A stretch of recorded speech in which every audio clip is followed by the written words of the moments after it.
Chamish Asa B'Shvat is Thursday, and I was given the topic of Chamish Asa B'Shvat.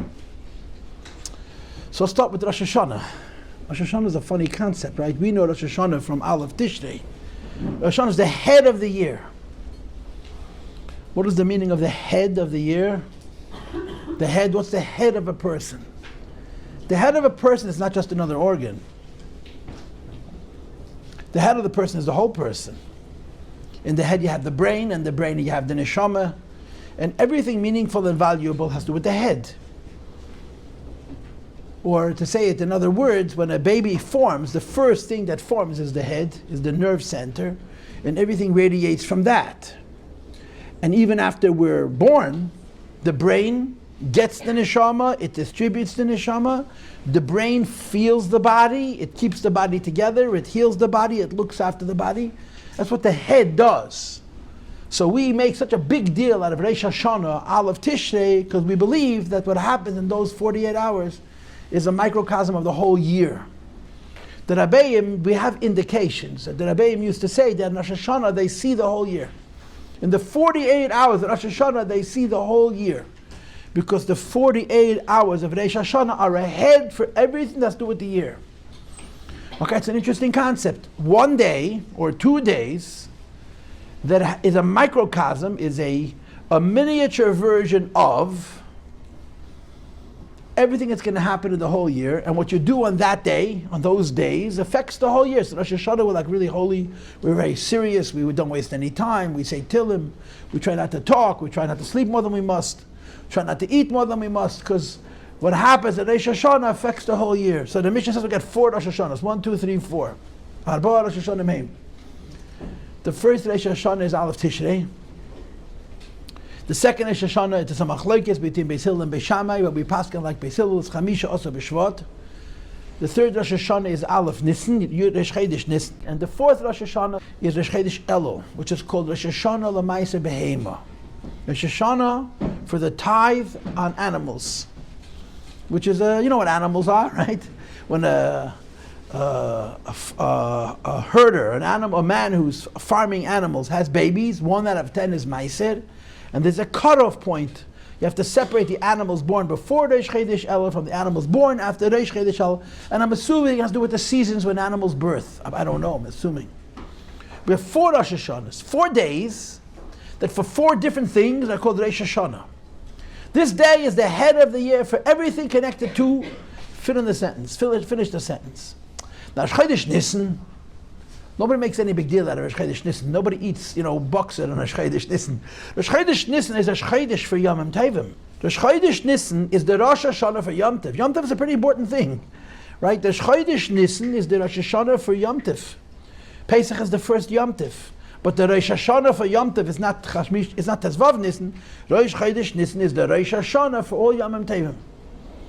Rosh Chodesh Tishrei is Rosh Hashanah for us. We get judged for the whole year Rosh Hashanah, and the halacha is that it has to do also with Israel, with seeds, grain. Their new year is also Rosh Hashanah. The Chamish Asa B'Shvat, which is this Thursday, is Rosh Hashanah Le'ilan. For fruits, for trees and for fruits. So practically that means that how tasty a fruit is going to be this year is going to be determined in 4 days, 3 days hence. On Thursday, the Abish is going to decide how tasty the peaches are going to be, whether it's going to be cold in Florida and the oranges are going to freeze and the price of orange juice is going to go up and things like this. Everything is determined on Chamisha Asa B'Shvat. It's the Rosh Hashanah Le'ilan. Which is, of course, a very, very interesting concept. Rosh Hashanah Le'ilan. It's the head of the year when it comes for fruit. So I want you to think about this just for a second. What is the practical reason? What is the down-to-earth reason why Chamisha Asa B'Shvat is Rosh Hashanah Le'ilan? Does anybody know? What's the practical reason?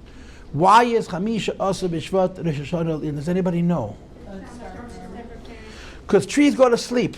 Because trees go to sleep, right? We don't use the word hibernation, but that's exactly what they do. They hibernate. Trees go to sleep. What happens when trees go to sleep? They look dead. The leaves fall off, except if they're called evergreen, which is an interesting thing. What's the Hashanah Le'ilan for an evergreen? And I added another thing. Evergreens don't have fruit. What would happen after Mashiach comes when evergreen trees are going to have fruit? So how are you going to measure the new year for the fruits, for the evergreens? It's going to be complicated. I'm going to give you a modern day example for that. Esrog. Esregim don't have a season. They keep growing, right? You know that. Esregim keep on growing. You can leave an esrog on a tree for 3 years, and it grows and it grows and it grows and it grows. Rosh Hashanah for esregim is very weird. You have to keep 2 Rosh Hashanahs for esregim. From Aleph Tishrei till Chamish, it's a very confused because there's no season. Fruit, Rosh Hashanah, Le'il, Chamish, Asa B'Shvat, because trees go to sleep, and they wake up. They wake up Rosh Chodesh Shvat, but we don't have Rosh Hashanah and Rosh Chodesh Shvat, even though they woke up, because you don't see that they're awake for 2 weeks. Chamish, Asa B'Shvat, you begin to see buds on the trees. Now, in case you live in Brooklyn, you don't see buds on the trees. On Thursday, don't feel bad, because this goes by Eretz Yisrael. In Eretz Yisrael, the trees go to sleep. They wake up Chamish. They wake up Rosh Chodesh Shvat, like Beis Shammai says. You see 2 weeks later buds, so you Rosh Hashanah Le'ilah. Esrog doesn't have a season; it keeps on growing. So it's very, very hard to fix Rosh Hashanah for an esrog because it continues to grow. And again, after Mashiach comes, when there'll be fruits on evergreen trees, when you get Rosh Hashanah, how are you going to figure it? It just keeps on growing. And by the way, there's another example. I don't know how much people know about agriculture. All the agriculture I know from the Gemara, which is not that much. Figs. You know, figs don't have a season. Te'enim. Figs keep on growing. They're always growing. And there's nafkaminas halacha. There got to be certain things. If you have to give certain matanes, figs are different than other fruits in the way they're like esregim. Figs ripen and fall off trees. A fig stays on a tree for a few weeks and processes. An esrog just stays on the tree. Keeps on growing. Gets bigger and bigger and bigger and bigger and bigger. I was in the esrog store. The guy showed me an esrog this big. I said, that must be 3 years old. No, that's 1 year old. He said, how big would an esrog look? Mamish the size of a watermelon. If you leave an esrog on a tree, it continues to grow. So the technical reason for why Chamisha Asa B'Shvat of the Shoshana Le'ilan is because the tree went to sleep in the wintertime. And it woke up when it got spring. I mean, it's not spring yet exactly, but it's going towards spring, meaning in Eretz Yisrael, the weather is already beginning to get a little bit warmer. And the sap, which went into the ground, climbs back up into the bark and goes up into the branches, and you start to see buds, and then eventually you're going to see leaves, and you see buds, and you're going to see fruit. So Chamisha Asa B'Shvat is Rosh Hashanah, that's the technical reason. Now, who cares, right? Who cares? Rosh Hashanah for the fruits. I got enough to say, oh, Rosh Hashanah. Why do I have to worry about Rosh Hashanah for fruit? Rosh Hashanah for Aleph Tishrei is enough. It's haunting me enough, right? Who cares? So again, on a practical level, it has to do with matana. Right? Every year, you just to give truma. Every year, you just to give meiser. And every year, you just to give meiser sheni or meiser ani. The first year and the second year, the fourth year and the fifth year, you give meiser sheni. The third year and the sixth year, you give meiser ani. So if the fruit grew before Chamish Asa B'Shvat, it's a part of the year before. If the fruit grew after Chamish Asa, it's the year after. And it's a nafkamina, what matana you have to give. It comes Shemitah, right? Shemitah is from Rosh Hashanah to Rosh Hashanah. The fruit that grows on the tree till Chamish Asa B'Shvat in the Shemitah year is part of the 6th year, you can eat it. The fruit that grows on the tree in the 8th year, if it ripens before Chamish Asa B'Shvat, it has to do with the old year, or whatever the halachas are. And it's Shemitah. So it makes a big difference. Rosh Hashanah Le'ilan, for people who have to keep halachas like these, we in America, you buy the fruit in the store. You know the old joke. A guy goes to Israel and somebody tells him you have to be very careful, it's Shemitah. He says, don't worry, I'm only going to eat fruits and vegetables. Whoever thought fruits and vegetables need a hechsher? If you're born and raised in America, fruits and vegetables, you might in Eretz Yisrael, fruits and vegetables are a bigger problem than meat and chicken. Because half the people don't even know that there's dinim of kosher and not kosher. There got to be fruits and vegetables. Shvius is very serious. Shemitah is very serious. Terumah Mais is also very serious. These are serious things. And it gets very complicated, and you have to know the halachas. And that's where Chamisha Asa B'Shvat, Rosh Hashanah Le'ilah, become a practical thing. If the fruit grew, was whatever the case is, that it was sufficiently developed before Chamisha Asa B'Shvat, it belongs to last year. If it wasn't developed till after Chamisha, it belongs to the next year. And so these are practical things. But there's a spiritual side to all of this. Chamish Rosh Hashanah Le'ilan is a spiritual thing. And it's Rosh Hashanah. It's a fascinating thing. Rosh Hashanah. Rosh Hashanah. The Chassidus explains it this way. A human being needs to survive. A human being needs to survive. To survive, you need bread. But a human being also needs a quality of life. A human being needs to have pleasure in his life, or her life. And I don't mean this in a grubber way, in an animal way. It's part of the human being's nature. A human being needs to have things which he must have, which he uses for pleasure. And the things that you have for pleasure also help you. They help you serve the Eibishter, like it says in Tanya. That one of the Amirayim was asked a question. He says, I haven't eaten my meat meal yet. I haven't eaten my fat meat yet today, so I can't answer. My brain isn't sharp enough. Pleasure benefits a person. Of course, pleasure is a tricky thing, especially in our generations where there's so much pleasure available for us. It becomes an addiction, it becomes a destructive thing. But a human being needs to survive. For this, you need bread. And a human being needs pleasure. For this, you have to have fruit. The Rosh Hashanah for bread is the same Rosh Hashanah that we have, Aleph Tishrei. The Rosh Hashanah for pleasure is Rosh Hashanah Le'ilan, Chamesh Asar B'Shvat. Because fruit, peiros, fruit, are considered something that the Eibishter gave us just for the benefit of giving us pleasure. Leihanes behem b'nei Adam. You know, there's a bracha that we say in Nisan. You know that bracha? You ever say that bracha? Then in Chodesh Nisan, if you see blossoming trees, you make a bracha. The Eibishter made beautiful fruit for the purpose of giving pleasure to people. Are you familiar with that bracha? Anybody know that bracha? Yeah. I'm just curious, how many of you have studied this page? How many times have you looked at this page? It's after Tfilas HaDerech and before benching. Huh? A bunch of times. A bunch of times. Good for you. Can't even find the button I'm trying to find on it. And it's not even right. The bracha's not even here. The one you want isn't even here, huh? Yeah, that one. The bracha that we want is not even on this page. It's in the Hayom Yom. But there's a bracha that you make. You want to come and take your siddur back? There's a bracha that you make for Hashem making beautiful fruit, peiros nois, and I don't know the bracha by heart. For give people pleasure. The Eibishter made things in this world to give people pleasure.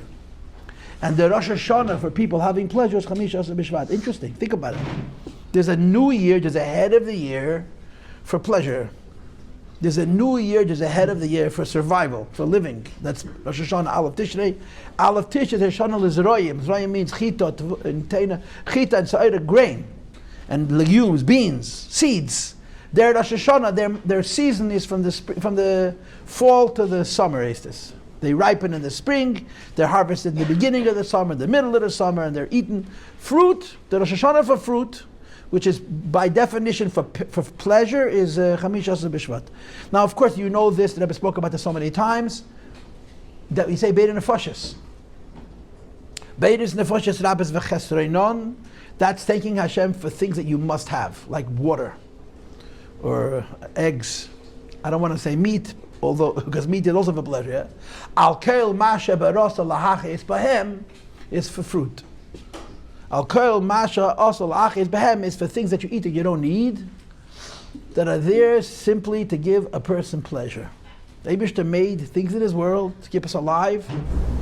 But you need water, and you say pleasure. Right, so there's two parts. You speak Hebrew? Hashem created people and their needs, so that goes for water and for things that you must have. And then Al Koil Masha Baras Lahachis Behem goes on things that the Eibishter created that we can do without. And he gave them to us simply to have pleasure. You understand? It's two different parts of the brach. So Rosh Hashanah Le'ilan is Chamesh Asar B'Shvat. Rosh Hashanah Le'ilan is a day, a Rosh Hashanah, ahead of the year that the Eibishter gave us for pleasure. Isn't that interesting? I think it's very interesting. The most interesting thing about it is, I thought the Eibishter was into Iskafia. I don't know. Maybe he didn't get a copy of the Tanya. The Eibishter creates a world, and he puts in this world things that you don't need to have. He put them there just for pleasure. Now, I want to digress. I want to get back to the pleasure soon. But before I go talk about pleasure, I want to go back to another topic, okay? I'm going to ask you a question. You guys lived in high school. You're not all Nikas. Yeah, go ahead. Does Geschmack learning in Torah is considered also a I would say absolutely yes, and that's where I'm trying to go. But don't ruin my speech, please, okay? I'm going to be out of a job. You guys went to high school and you learned stuff So I'm going to ask you a question. We know that in biology, everything has an explanation. Everything has an explanation. If an animal has an extra claw, there's a reason. If an animal has a longer neck, it has a reason. If it has a longer nose, everything has a reason. Everything has a reason. Sometimes we know it, sometimes we don't know it, right? I want to ask you a reason. Why are fruit so beautiful and so tasty? They're brightly colored and they taste good. Why are fruits so beautiful and so tasty? Now let me give you the scientific perspective, okay? Nothing likes to be eaten. Nothing likes to be eaten. Right? Animals, you try to eat them, they say, oh, please come and eat me for lunch. I was created, you should eat me, right? There's a Gemara about this. You know the Gemara, that there was an animal that was going to the Shechita. An animal was going to the Shechita. And the animal knew that it was going to be killed. So it ran over to Rabbeinu HaKadosh, the author of the Mishnah, and it hid under his coat. The animal knew it was going to be killed. And that's Tzar Ba'alei Chayim. The animal's not supposed to know. So Rabbeinu HaKadosh pushed the animal away and said, go, this is why you were created. And because of this, I can't hear you. He got in trouble for that? For this, it's 13 years of Yeshurei Mavis. He had kidney stones. Rabbeinu HaKadosh, he used to scream so loud. You can hear from Tveria to Tzipori, he's screaming because he showed lack of mercy on an animal that was being taken to a Shechita. It's a Gemara. So the animals, nothing likes to be eaten. The Eibishter made the world that everything is eaten. We're also eaten, if we're not eaten alive, after you pass away, there's maggots. Don't tell anybody, but it happens quite quickly. They come and eat us, unless we're tzaddikim, big tzaddikim. Everything it's a cycle. Life begots life. That's the Eibishter made the world. But nothing said, oh, please eat me. Nothing. Trees create defenses. They create thorns. They create leaves that are hard to digest. Every single, in biology, in science, you learned everything wants to preserve itself. There's one exception to that rule. Fruits. Fruits are big and tasty, and they have sometimes honey oozing out of them, like, please eat me. Now, what is the reason for this? So the answer in biology in science is, because the fruit is actually the tree's way of getting itself replanted. So the tree wastes energy to produce fruit, and it makes a big announcement, please come and take me and eat me. Which the trees don't like. The trees don't say, please come take my branches, but it does say, please come and take my fruit. Why? Because the animal eats the fruit and carries the seeds in its gut, and it goes a distance and it drops it, and it has automatic fertilizer, and it germinates and it grows again. That's the scientific explanation. Why are fruits pretty? Why are fruits tasty? They have no defenses because the tree wants you to carry the fruit away, right? What does it say? They say a whole other story. The Eibishter made trees to produce fruit that should be tasty and pretty, so people should have pleasure. Yeah, so who's right? The Torah or the scientist? It's 2 points of view, right? If you see the web of life as a circle, then everything serves everything. We don't see the web of life as a circle. We see the web of life as a line. The doimim turns the tzemeach feeds the chai, and the tzemeach and the chai feed the medaber, and the medaber feeds the Eibishter. So both are true. Biologically, it's true that when you eat fruit and you leave seeds, it can help the tree regrow. But api Torah, that's not the real reason the Eibishter made it this way. It's a secondary reason. The real reason the Eibishter made it this way is that the fruit should be tasty and pretty for people to enjoy. So how Chassidus is Rosh Hashanah L'Ilan, huh? It sounds like a modern Orthodox Yom Tif or we all talk a whole day. We hear a lesson on Iskafia, and then you have a Rosh Hashanah for pleasure. That's what it is. Fruits, the Eibishter created. We don't need fruit. You can live on bread. Ask the Russians. But real bread, not the way we refine the bread and take anything value and make it poison. Bread, you can live on bread. No, they made this became a new shtick in the last 20 years. What do they call it? Sourdough bread. Now the sourdough bread has become the same junk, it's no longer the real thing. In the beginning, you had to have a real yeast, you had to know how to make it, then they got lazy, so you charge more money and you make the same junky bread. Became commercialized, finished, ice. You can live on bread. But the Eibishter gave us fruit. So apparently the Eibishter does want us to have pleasure. So Machon is between the Eibishter and your Mashpia. No, don't do it. Don't enjoy it. Eat at L'Shem Shamayim, as they state in Tanya. So which is it? Which is it? It's both. How can it be both? So you know the Chassidus, you've learned this before. There's two perspectives. One perspective is Dayach Masha Asra Teira. Dayach, Dalad Yud Chof, Ma Mem Hey, She Asra Shin Aleph Samach Reish Hey, Teira Tov Vav Reish Hey. Dayach Masha Asra Teira means don't be from in the Shulchan Aruch. If it's kosher, enjoy it. Hashem said meat is kosher, eat. Ask us to eat. Fruit is tasty, eat. Not a scaffy, enjoy. The Eibishter made it for you. I have a modern Orthodox friend. We learned Tanya for many years. So he brought me up and said, Yerushalmi. It came up in the Tanya class. He gets very upset when he hears about people not enjoying Gashmias. He's a wonderful man. The Eibishter made the world for us to enjoy. What's this business we're not allowed to enjoy the world? It bothers him. The whole Musar approach bothers him. He happens to be an incredibly disciplined man. He doesn't understand what laziness means and being overweight means and overeating means. He doesn't understand those things. So therefore he doesn't understand why a person can't just simply say, well, if the Eibishter gave it to you, enjoy it. Because he's by nature a very disciplined person. He's a hard-working man. But some of us struggle with that. But the Mishnah says, the Chazal say, don't be from an Eibishter. Dayach mash aser. You know how far that halacha goes? Dayach mash aser goes? That a Nazir who separates from wine brings a kab mechatas. A Nazir separated from wine. Oh, and by the way, a Nazir could be a woman also. Brings a kab mechatas. Why? Because Hashem gave you wine to enjoy. And you decided, I'm not going to enjoy wine. So you bring a kab mechatas for depriving yourself one of the Eibishter's pleasures. It's only 12 o'clock, right? That's a false alarm, right? Or somebody else's alarm. Okay. Yeah. So that's one perspective. If they How do you go along with the name is in?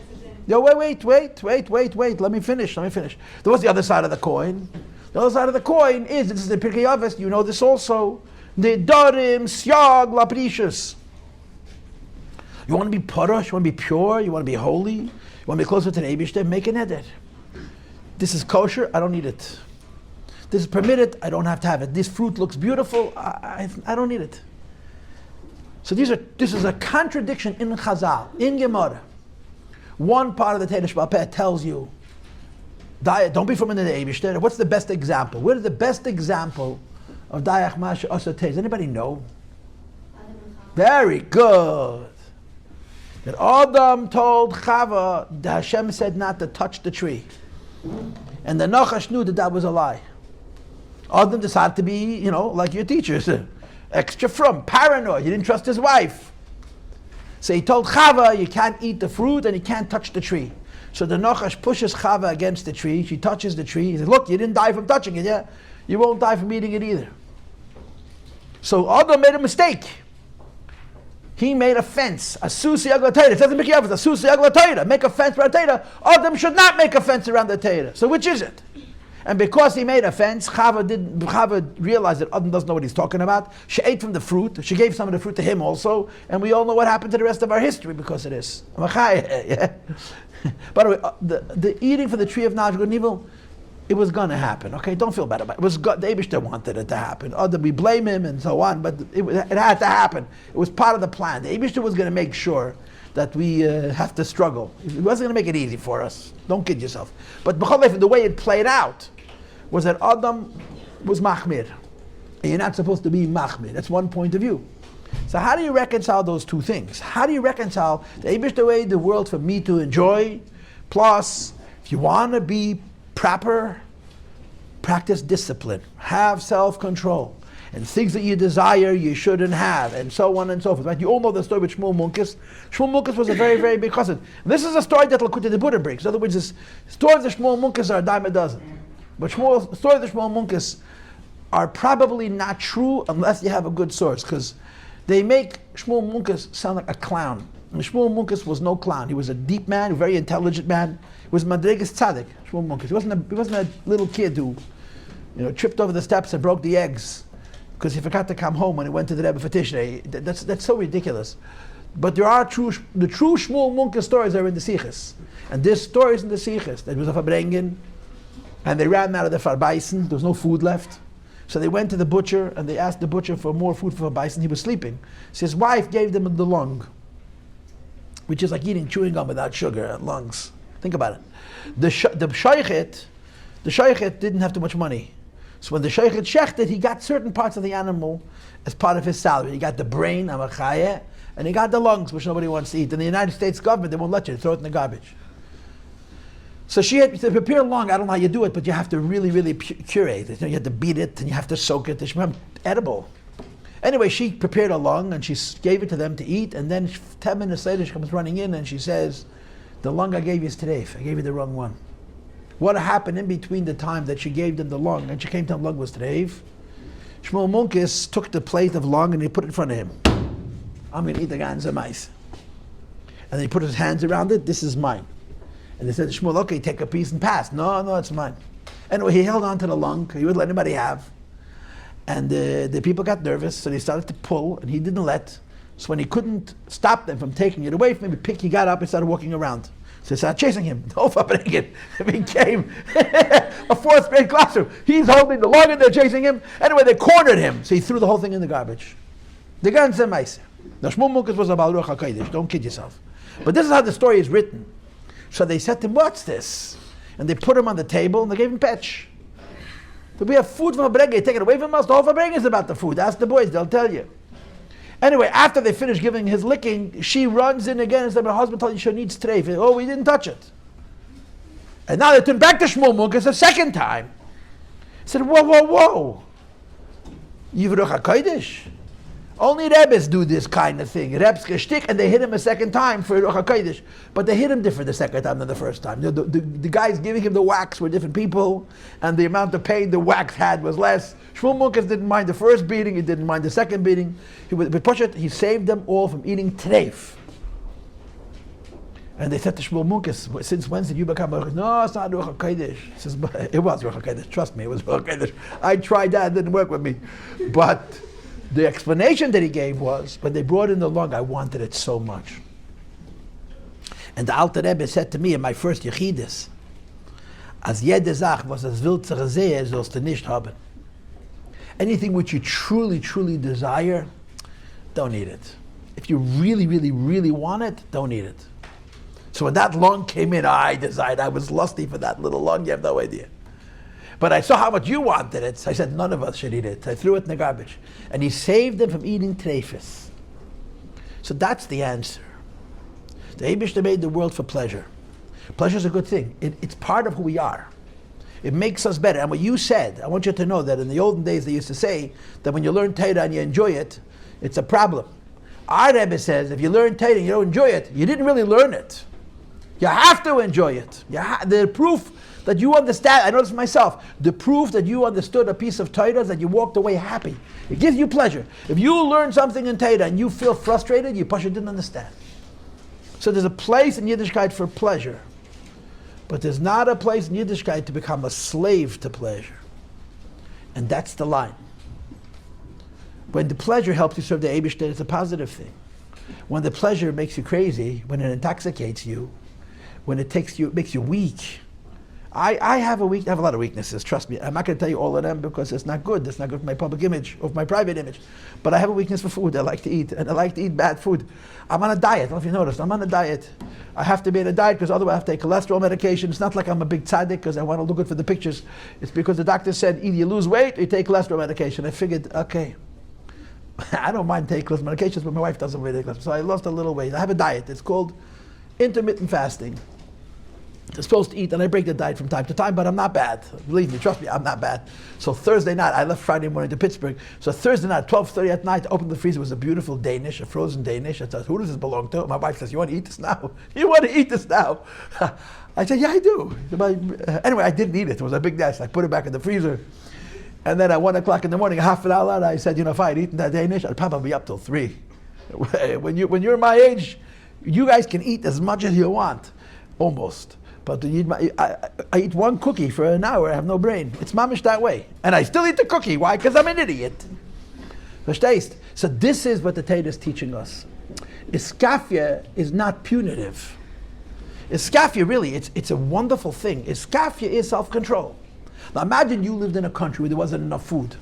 Pashat, not enough food. I was in such a country. I visited Russia 35 years. There wasn't enough food.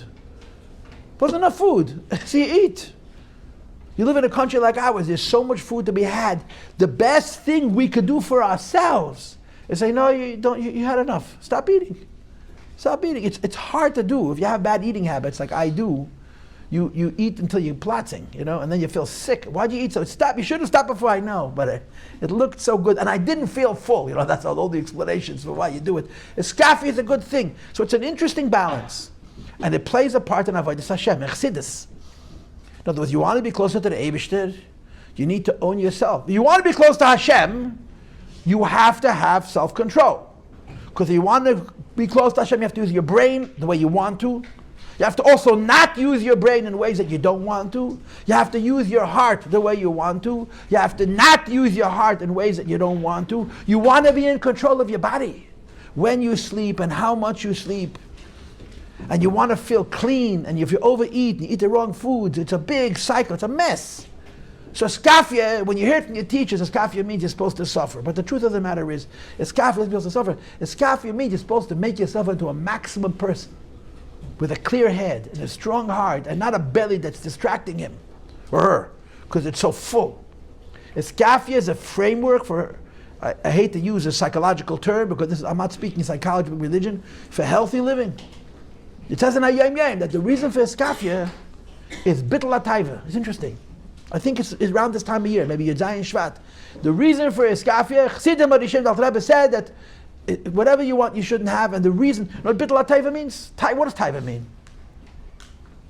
Anybody? Lust, not lust, desire, lust, right? I translate taiva as weakness, because that's what it is. You walk into the l'chaim, l'chaims are a problem. Why? It's after hours. You already ate. You sit around for a long time, and the food is saying, just have one. Just sitting on the table. Just have one. And you know what's going to happen if you have one.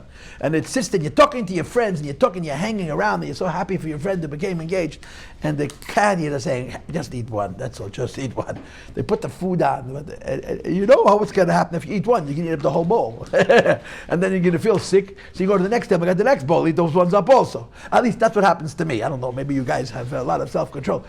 So Torah says, Chassidus says, teach yourself self-control. Teach yourself no. Because the better you have the ability to control yourself, the more able you are to, again, I'll say the psychology, to live a meaningful life. The more able you are to connect to HaKadosh Baruch Hu. That's iskafia. But iskafia is only that way if you choose it, not if somebody else forces you. I'm not going to let you eat candy because I want to do iskafia, so I'm doing iskafia for you. That's not iskafia. Iskafia means teaching yourselves the lesson of self-management, of self-control. So you have this balance. On the one hand, dafnish. No, medafnish, you don't need it. On the other hand, the Eibishter created this world for us to enjoy. And it's true. The Eibishter created every Pesach, Chedesh Nissen, it's not on that page. We have the Hayom Yom at the end of Nissen, where it says, Mevarchim birchas ha'ilon. It is a minhag Chabad to say the bracha on trees. That you go out into the Crown Heights streets. There's about 4 trees that actually are supposed to have fruit. Not a single one of them has any fruit, but don't tell nobody they're fruit trees. And if you see the blossoms, you can make a bracha. The Eibishter made Peides Tevis and Yilones Tevis, beautiful fruit and beautiful trees. Lehones Bahem B'nei Adam. To give people pleasure. And that is not a misnagdish bracha. You understand? It's a chassidish bracha. Yeah, what about iskafia? That's the answer. Iskafia is very important. But the reason for the iskafia is for avodas Hashem. And pleasure is important. The reason for the pleasure is avodas Hashem. A real example that we could all relate to is the idea of nice clothes. Right? The Gemara says, Rabbi Yochanan used to say that clothing are called kavod. The Gemara says, Rabbi Yochanan used to call clothing honor. Because you feel differently when you're dressed up than when you're not dressed up. It's human nature. If a person puts on nicer clothing, they feel nicer about themselves. A person puts on not such nice clothes, they feel it's a fact. Now, it shouldn't be that way, but it is that way. So this is the other side. One side of the coin is you want to do the Lashon HaMishnah in the Dorim, Shagla Prishus. You want to make vows. You want to make fences, so you shouldn't get carried away with Taivas. And the other side of the coin is Dayach Masha Osra Teira. It's enough, but the Teira prohibited. If it's allowed, then you should. Okay?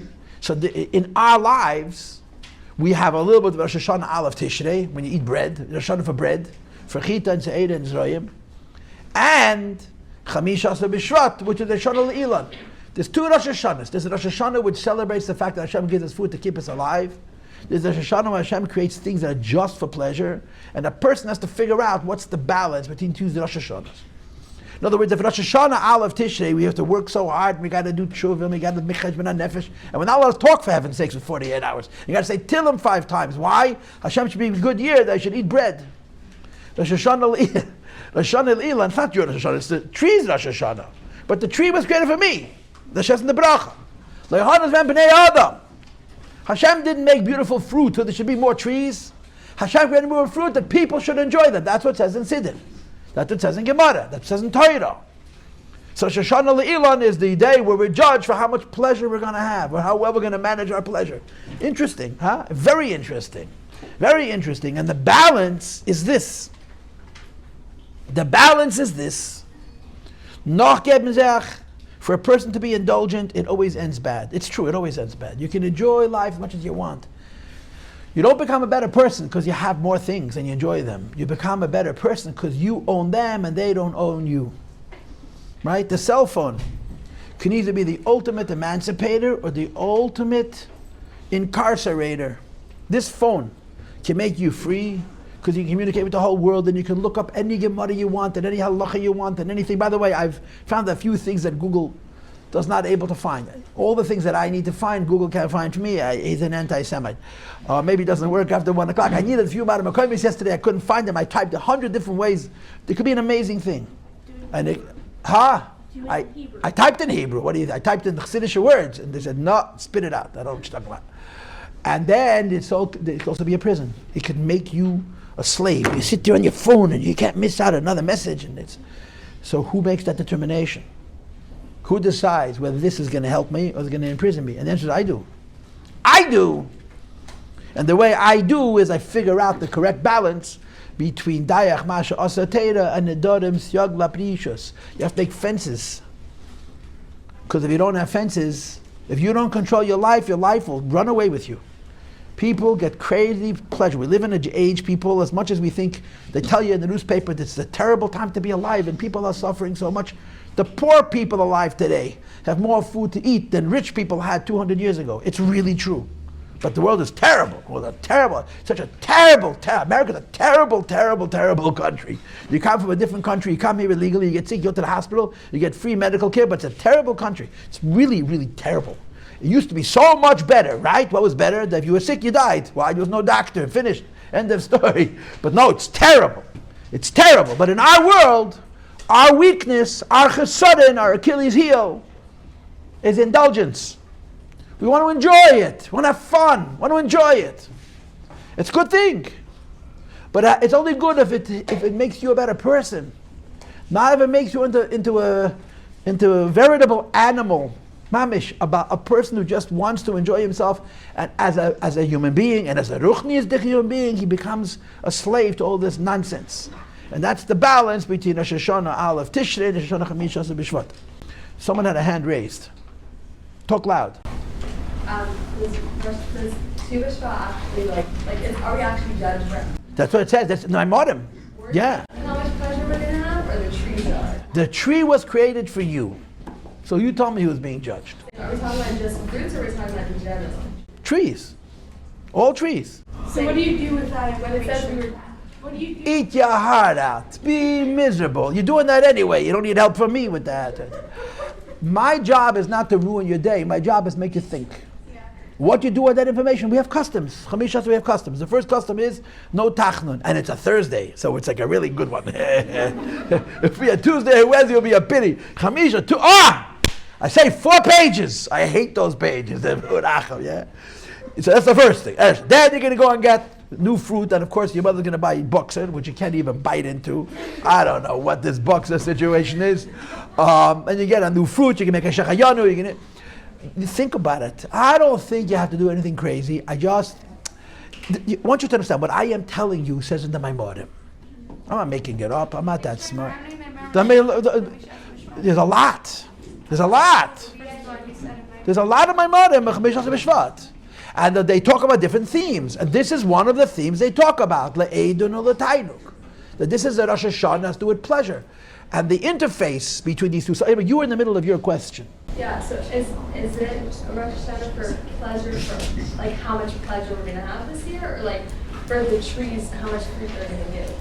I think both. Primarily, there's different kinds of pleasure. Pleasure we don't only have from fruit. Pleasure we have from meat and chicken, right? When's that Rosh Hashanah? I don't know, Aleph Elul, whenever it is. But the idea is that there's a day where the Eibishter judges what he put in his world just for the purpose of Lehanes, Behem, B'nei Adam. It's an interesting concept. The Eibishter made fruit, not so there should be seeds, there's other ways of doing it, that people should enjoy. And that's what this day is. You know the Yerim about Rivka, I think it was that the whole thing like eating dog and dog. Yes. How do you, in regards to Scafia, how do you what's the balance between like over obsessing about having Scafia and having just like, how do you get to the point of Scafia without Getting carried away. You have mashpia, you have a rav, you talk to her. That's the first question, you have one. Second, you talk to her. Second, you listen to her. 1, 2, 3. I don't know you, I'm not your mashpia. It's very, very individual. It's very, very individual. But I know from my life how important it is to tell myself no. You know, I tell to the girls, but it's really something that I learned in my own life. Not that I'm good at telling myself no, by the way, but I say, you will learn over the course of your long life, Mitzvah Hashem, that one of the sweetest words in the English language is the word N-O. And it's never sweeter than when you tell it to yourself. It's never sweeter than when you tell it to yourself. You have no idea how real that is. So you have to figure out where's the escafia in your life. Not to punish yourself, not to be holy. Push it to be a mensch, to be in control of you. It's such a wow. It's such a simple idea, but it's such a wow idea. It really is. Now, I want to move on to another point. I want you to think about this, okay? On a higher level, this whole question of Rosh Hashanah Lizroyim, and the kidney is Aleph Tishrei, Rosh Hashanah Lepedis, which is Chamish Le'ilan, about what you need to survive. Be'edin Nefesh Shabbos v'chesroinon, versus Al Kol Ma'asha Barasa L'Hachei Yez Behem, that Hashem gave us for pleasure. So specifically, we're someplace in the middle. Right? If a person came to me and said, "Oh, I'm only eating bread and water," right? The Rebbe would not be happy about that. I want to tell you something very interesting. A man came to the Rebbe who was a vegetarian, and he wanted to get the Rebbe to advocate against eating meat. Now, there's different reasons people are vegetarians. Part of the reason is because they don't want to indulge. The Gemara says, listen to this, people, okay? For this, you need a drum roll. Am ha'aretz asur lechol basar. That's not in Tanya, that's in the Gemara. Anybody speak Hebrew? Am ha'aretz asur lechol basar. An ignoramus is not allowed to eat meat. Why? Because all Talmidei Chachamim want it for themselves. The Chassidish Yidden, the Koil guys who don't work, they also want the best food. The Am ha'aretz who works like a dog has to eat bread and water. What's the pshat? What's the pshat? If you can't elevate the meat, then the meat is going to drag you down. So if you're an Am ha'aretz, the meat's going to drag you down, don't it? Now, last time I checked, I'm eating all the meat. The only people doing a scafia are the ones who don't eat it. Isn't that ironic? Yeah. So, I don't know too many people who follow that. It's not a halacha, but it is a Gemara. Am ha'aretz, if you are a Baal Taiva, you shouldn't have Taivas. But I don't think in our generations the right thing to do is you shouldn't need any Taivas. I think it'll be wrong, it's unsustainable. The low end of the line is if you do a scafia and it makes you depressed, bad idea. If you do a scafia and you feel bitter and angry because of it, then you shouldn't do a scafia. That's the low end, and there's a high end, but that's a for sure. If you undertake a certain discipline, a certain self-control, and because of it you're nervous or you're angry or in a bad mood, that's the proof that it's not for you. So to say you shouldn't enjoy it, but on the other hand, there is a place where we say, I will be happier if I would only eat. I mean, girls and boys have different nasagas, but yeah, for a girl it's a half a slice of pizza versus a whole slice of pizza. For a boy it's 3 slices or a whole pie, you know what I'm saying? Okay, it's 6 slices of pizza. But the hasag is ma'est. And the person says, no, I don't need this. Not all I need because I'm probably self-control. It's pashat, not good for me. That's a skafia. And it gives you mastery over yourself. It does. You end up sleeping better. You end up sleeping less. You have a clearer head during the day, and you could serve Hashem better, you could learn Torah, you could understand, your head works. But the pizza's beckoning, and it's right in front of you. And the guilt of being uncomfortable because you overate is, right now it's academic until you finish eating the pizza, and then you wait 5 minutes, and then it kicks in, you know what I'm saying? But this is the balance, right? But on a higher level. So this man came to the Rebbe with the idea that the Rebbe should advocate vegetarianism. It's a true story. And I think he was a vegetarian not on health grounds. He was a vegetarian on moral grounds, about killing animals, tzaba l'chaim. There's a whole movement like that. And there's something beautiful for it. You can't say it's nothing. Even though they're cuckoo because they want you to follow them with their Kabbalah sale. Just like your teachers want you to listen to them with Kabbalah sale. They want you not to eat meat because they said. It doesn't work that way. But they can be militant and they can spray paint your fur coat and they can call you a murderer and all kinds of other things because they really mean well. And in America, if you really mean well, then you're a good person even if you're hurting other people because you really, really mean well. You really, really mean it. Really mean it. I really, really care about the trees and the animals. So this person came to the Rebbe and proposed that the Rebbe should advocate vegetarianism. The Rebbe told him that not eating meat is for yechidei segula, for special people. The chidah, I think it brings from the chidah, the Rebbe mentioned to him that he didn't eat meat. Very special people didn't eat meat for the spiritual reasons, not only because of the tzaba l'chaim. Anyway, he walked out of yechidus, this man. The story happened in the early 1960s. And the Bachanim surrounded him, and they asked him, what did the Rebbe say? So he repeated to him what the Rebbe said, that he asked the Rebbe about vegetarianism, and the Rebbe said to him, the Eibishter gave meat, people should eat it. After the Mabul, you know that before the Mabul, eating meat was murder. After the Mabul, eating meat was allowed. If you're allowed, you should have it. And the idea of not eating meat is yechidus segula. 40 years later, that man published a book and described his yechidus with the Rebbe. And he writes in his book that I went into the Lubavitcher Rebbe and I proposed to him the idea of people being vegetarians, and the Lubavitcher Rebbe agreed with me. He remembered it the way he wanted it to remember it. Now, why do I believe the Bachim and not him? Because the Bachim wrote it down right away. They wrote it down immediately that day, and they weren't personal. They wrote down that so and so, we know who his name is, walked out of the Rebbe's room, and he said they discussed with the Rebbe vegetarianism. And I asked the Rebbe, what does the Rebbe think about this? The Rebbe said, only for yechidus, people are supposed to eat meat. And then that man, many years later, wrote a book, and he remembered what the Rebbe said, the way he wanted the Rebbe to say. And the Rebbe said something different. Unfortunately, the Bachanim, that's what Bachanim are for, got the truth. So it creates a bit of a problem, a dilemma. So of course you can say, what do you mean I was there? I said, I know. But you told us then, before you had a chance to reconstruct the Rebbe's words, and you said that the Rebbe said that not eating meat is for yechidei segula. So in our lives, it's a very, I got no time left. It's individual. I just want to finish with this point. What's the ultimate model for these two ideas? The Dodam Sagra Pishas, I mean, the Skafia, that's pole 1. Dayach Mash Asra Teira, enjoy the physical pleasure, what's pole 2? What's the ultimate measure of that? The answer is that, a Beinani and a Tzaddik. Beinim have to do a Skafia, because of Yitzhak Hara. Tzaddikim, tzaddik, oichel l'seiva nafshi. The biggest tzaddikim, for them, the Eibishter made this food to be enjoyed. So in other words, in practical terms, in things we are a tzaddik. If there's an area of taiva that you don't have, that you can enjoy. In things we are a beinani / Baal Tshuva. In the things that we're lustful to, that we have weakness towards, that's what we have in skafia. Okay, I'll see you when I see you.